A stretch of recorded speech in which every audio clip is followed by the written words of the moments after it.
두 사람이 산에 나무를 하기 위해서 올라갔습니다. 그중 한 사람은 잠시도 쉬지 않고 온종일 나무만 했습니다. 또 다른 한 사람은 중간중간에 쉬어가며 나무를 했습니다. 그런데 나중에 일을 마치고 돌아올 때 보니 온종일 나무만 한 사람보다 중간중간에 쉬어가며 일한 사람이 훨씬 더 나무를 많이 했습니다. 온종일 나무만 한 사람이 놀라서 묻습니다. 당신은 중간중간에 쉬었는데 어떻게 나보다 더 나무를 많이 할 수 있었소?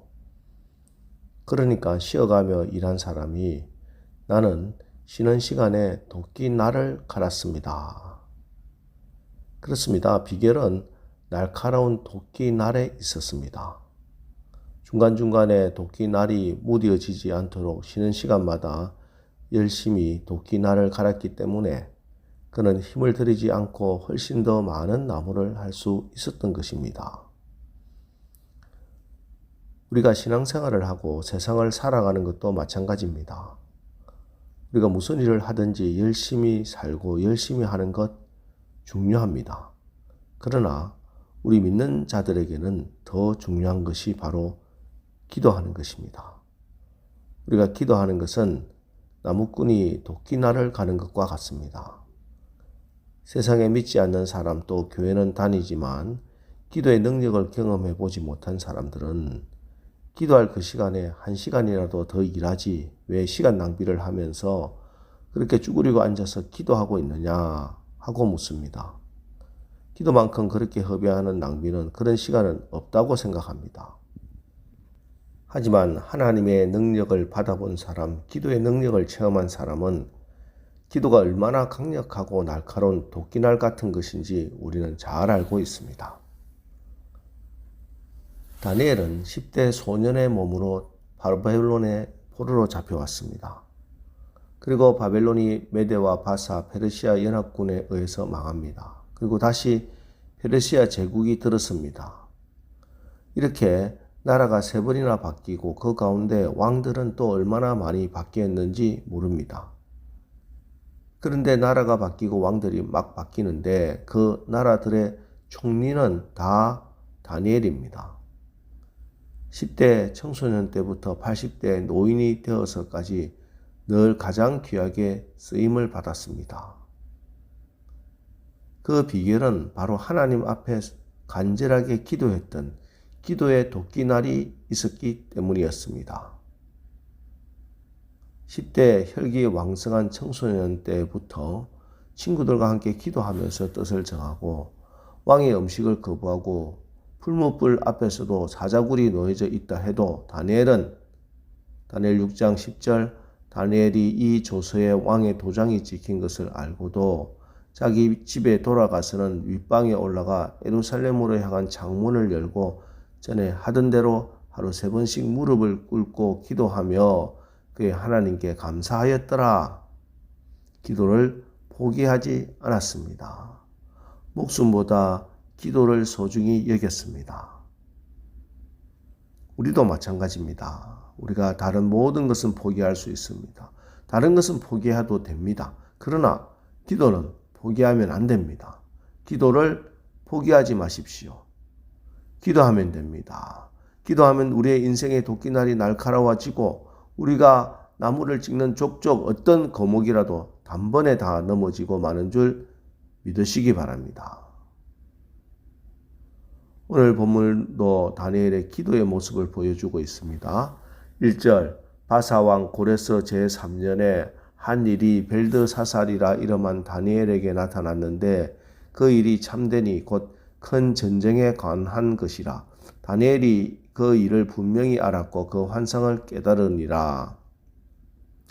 여기 고레스 제3년이라고 하는 것은 이스라엘 백성들이 포로에서 귀환한 이후 2년이 지난 시점입니다.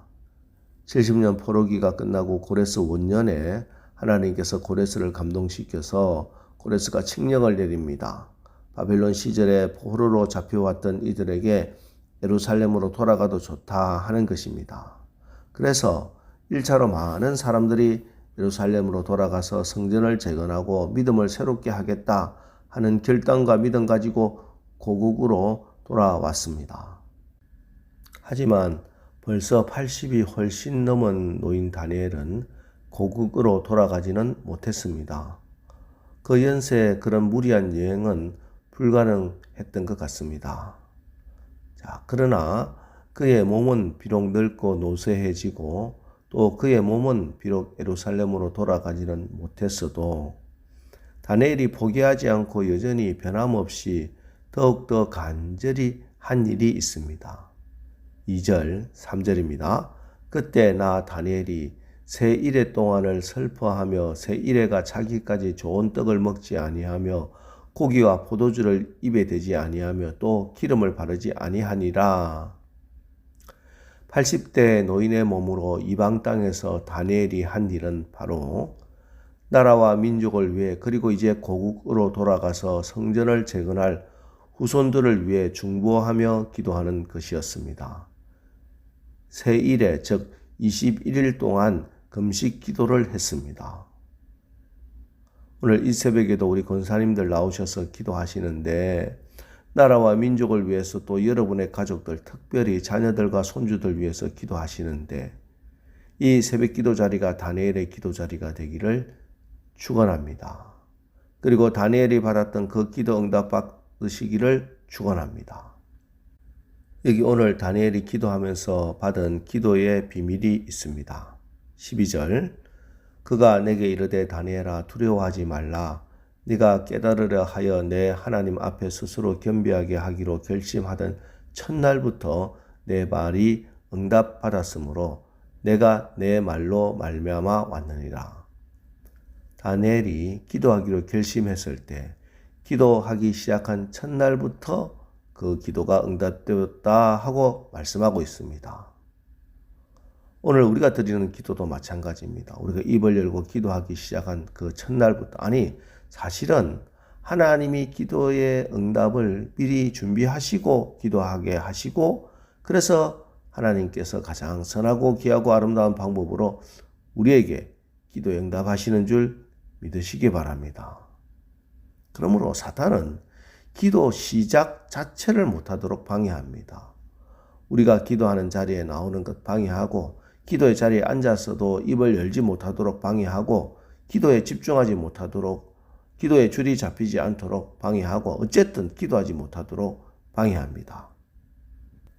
그러므로 오늘 여러분이 여러 가지 사탄의 방해와 환경의 어려움을 뚫고 이 자리, 이 새벽 기도 자리까지 나왔다는 자체가 여러분의 입술을 열어 기도를 시작했다는 자체가 이미 응답받은 것인 줄 믿으시기 바랍니다. 아직 우리가 느끼지 못하고 우리가 경험하지 못할 뿐이지 하나님의 역사는 이미 우리의 인생을 바꾸기 시작했고 우리의 환경을 바꾸기 시작했고 나를 둘러싼 그 여러 가지 문제를 해결하기 시작했다는 것, 이 확신을 가지고 오늘도 기도하며 하나님 앞에 엎드리고 기도하시기 바랍니다. 이렇게 기도하는 다니엘에게 하나님이 위로하십니다. 19절 보겠습니다. 이르되 큰 은총을 받은 사람이여 두려워하지 말라.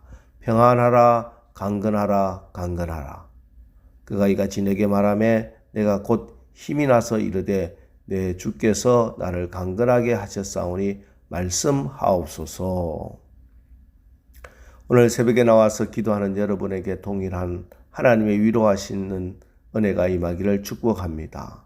하나님께서 위로하시는 이 말씀, 큰 은총을 받은 사람이여 두려워하지 말라. 평안하라 강건하라 강건하라 하는 이 말씀을 받으십시오.